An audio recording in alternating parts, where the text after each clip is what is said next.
मैं अंजुम आपा को सलाम पेश करना चाहता हूँ और इनकी जुर्रत को भी सलाम पेश करना चाहता हूँ। एक चीज़ जो मैं आप सबको बताना चाहता हूँ, इसको रिकॉर्ड ज़रूर कर लीजिएगा। जिसके पास कोई नहीं जाता ना मज़लूम के पास, मैंने 2 लोगों को देखा है वो ज़रूर जाते हैं। एक खदीजा शाह जाती हैं और एक अंजुम आपा जाती हैं।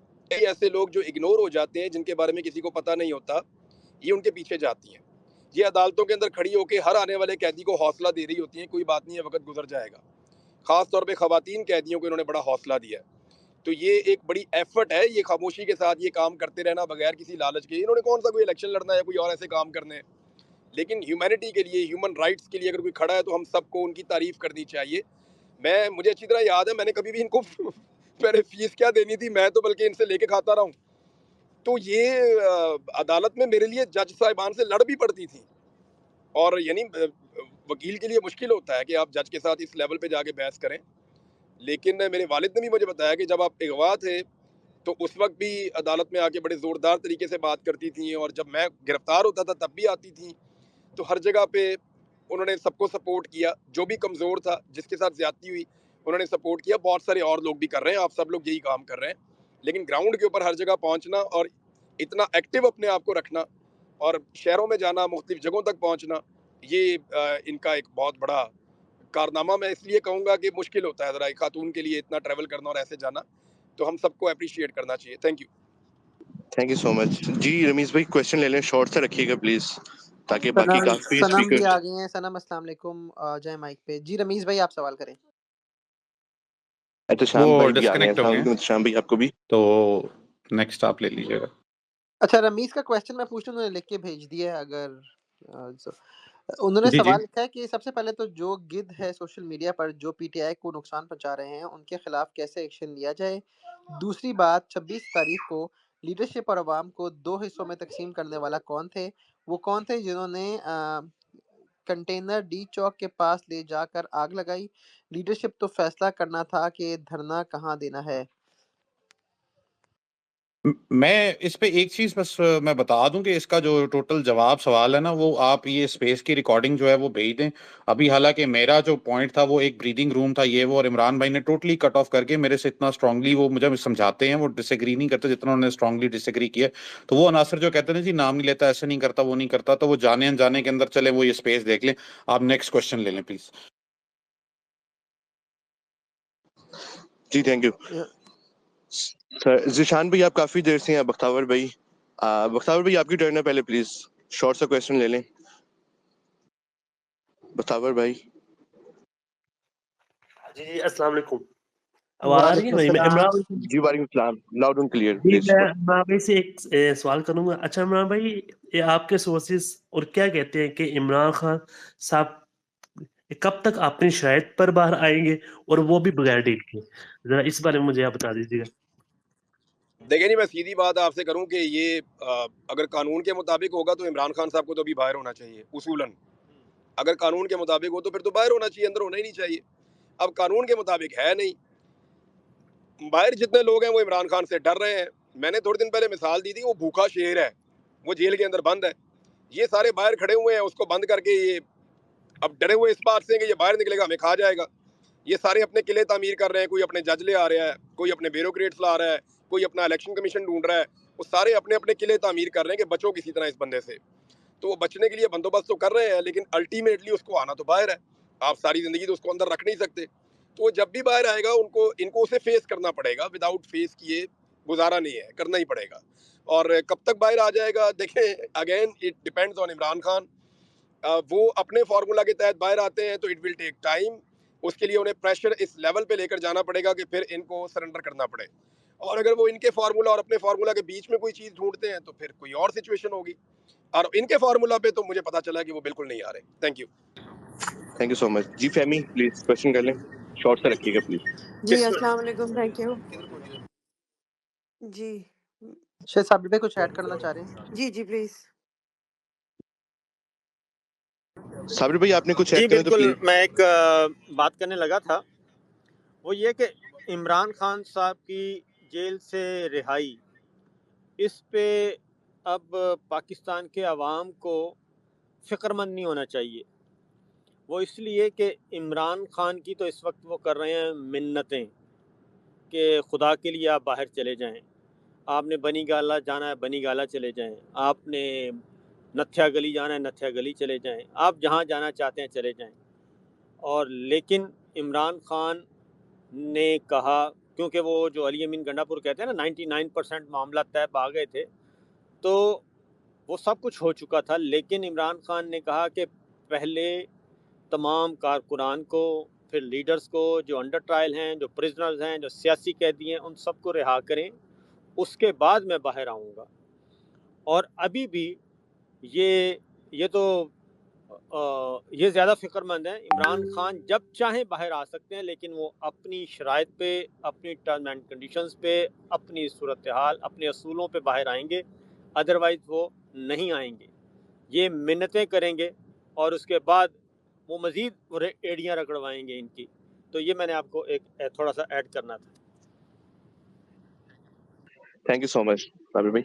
फहमी प्लीज शॉर्ट सा क्वेश्चन रखें, फिर इसके बाद हम काफी हैंड रेज हैं। अच्छा, मैं ओवर टू यू फहमी। हाँ फहमी, इससे पहले शुरू करें, मैं वेलकम बैक सभी भाई। और सभी भाई आप है ना, बाकी होस्ट जो हमारे गेस्ट हैं उनकी तरह you can cut any question, you can chyme in any time you want. Please आप बिल्कुल इस चीज़ की टेंशन न लें। और सनम आपको भी अस्सलाम वालेकुम, अतीक भाई हैं उनको भी अस्सलाम वालेकुम जी। Please next question. जी, अस्सलाम वालेकुम और अस्सलाम वालेकुम जो सब सारे पैनलिस्ट को। पहला मेरा जो सवाल है वो तो इस बारे में जो कल एहतजाज होने जा रहा है। देखिए, जमहूरियत की हिफाजत तो जमहूर ने करनी थी, तो अनफॉर्चुनेटली हुआ ये कि जब ये इतनी ब्लेटेंट वायलेशन की गई डेमोक्रेसी की, तो ऐसा लग रहा था जैसे पीटीआई का मसला बना के बाकी का सारा मुल्क आराम से बैठ गया। तो अब क्या 1 साल गुजरने के बाद, अब जब सब ज़ेर अताब हैं इसके, तो आपको लगता है कि कल चेंज होगा ये बिहेवियर सबका, व्हेन आई एम से सबका I mean beyond PTI, Pakistanis और पाकिस्तान के सारे इदारे, उनमें रहने वाले सब लोग जो मजबूर हैं व्हाटएवर, उन्होंने देख लिया कि उनके खामोश रहने का रिजल्ट क्या आया। तो एक तो ये है पॉइंट। दूसरा सवाल मेरा ये है कि आपको क्या लग रहा है, क्योंकि दुनिया को तो हम ये मैसेज दे रहे हैं कि दुनिया की 5वीं बड़ी जमहूरियत जो है वो एक बंदे के कंट्रोल में, एक न्यूक्लियर पावर स्टेट को एक बंदा चला रहा है और उसकी मर्ज़ी से सब चीज़ें चल रही हैं। तो वो बंदा फिर जिस तरह हमने पहले कश्मीर का सौदा होते हुए देखा, तो वो अब गज़ा का भी सौदा हो जाएगा। क्या होगा? चाइना के साथ साइड करेंगे या सऊदी अगर वाक़ई अपनी जो स्टेटमेंट दे रहे हैं उसमें वाक़ई सच्चे हैं, तो उस तरफ जाएँगे? इसमें भी थोड़ा-सा अपना एनालिसिस शेयर कीजिएगा। Thank you. देखिए, गज़ा पे मैं बात करता हूँ और दूसरे पे मैं साबिर भाई से रिक्वेस्ट करूँगा कि वो उस पे बात करें जो पॉलिटिकल एक चीज़ और आई है। गज़ा के मामले में पाकिस्तान को अपना पॉइंट ऑफ व्यू देना चाहिए, क्लियरली देना चाहिए। और मेरा ये मानना है कि आर्मी चीफ़ को ज़रूर देना चाहिए। वो इसलिए कि हमारे आर्मी चीफ़ नॉर्मली जो है वो मुलाकातें भी करते हैं, और ना सिर्फ वो सियासतदानों से मुलाकातें करते हैं, गैर मुल्की हुक्मरानों से भी उनकी मुलाकातें रहती हैं।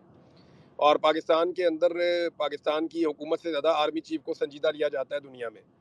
तो उन्हें वो देते भी रहते हैं स्टेटमेंट इंडिया के बारे में, कश्मीर के बारे में, फ़लस्तीन के बारे में। तो उनको इस पे स्टेटमेंट देना चाहिए और डोनाल्ड ट्रंप को मुँह तोड़ जवाब देना चाहिए और उसे कहना चाहिए कि मुँह बंद रखो।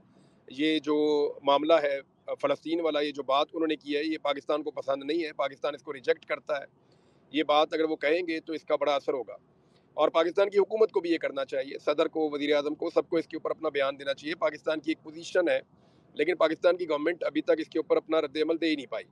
फ़ॉर्मूला देखिए ये है कि ये बड़े लंबे अरसे से एक ग्रेटर इज़राइल का तो एक प्लान है ना, और वो मौजूद है। अच्छा, उसमें अब उनके पास अपना एक मैप भी है जो वो दिखाते भी हैं। अब वो ये चाहते हैं कि ये एरिया, यहाँ से फ़लस्तीनी निकल कर चले जाएँ। उनका क्लेम है ये इलाका हमारा है और हम बहुत कुछ 3000 साल से हम यहाँ के हैं। अब जो वहाँ रहते हैं मुसलमान, उनका क्लेम है ये इलाका हमारा है, हम इसके मालिक हैं। अब इसके बीच में यहाँ लड़ाई चल रही है। इस लड़ाई में फ़लस्तीनियों के ऊपर कत्ले-आम हुआ है, बहुत बड़े पैमाने पे बार-बार हुआ है। कहते हैं यार अल्लाह करे लड़ाई लगी रहे।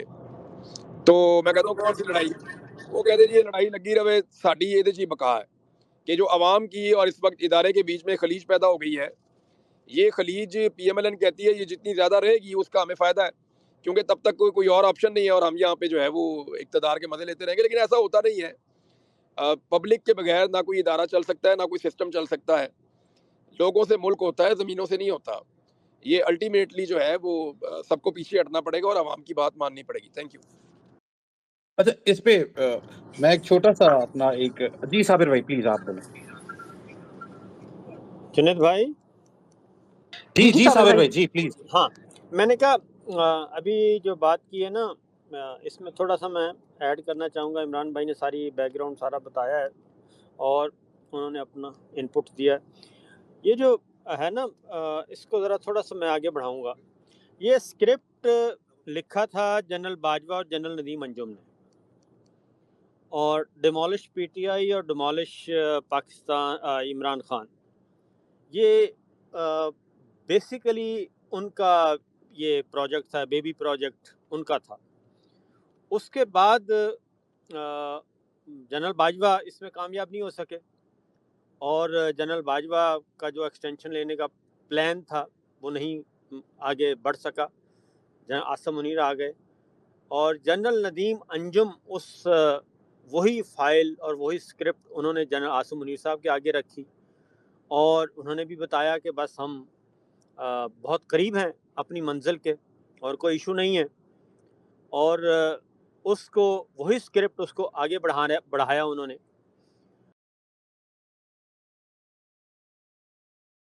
इसी चक्कर में ली कि मुझे 1 साल और दे दें, मैं इंशाल्लाह अपना ये टारगेट जो है, इंशाल्लाह तो वो कहते नहीं थे खैर, तो वो कहते थे कि मैं अपना टारगेट अचीव कर लूँगा, और दिल को लुभाने के लिए उन्होंने पता नहीं कितने पापड़ बेले।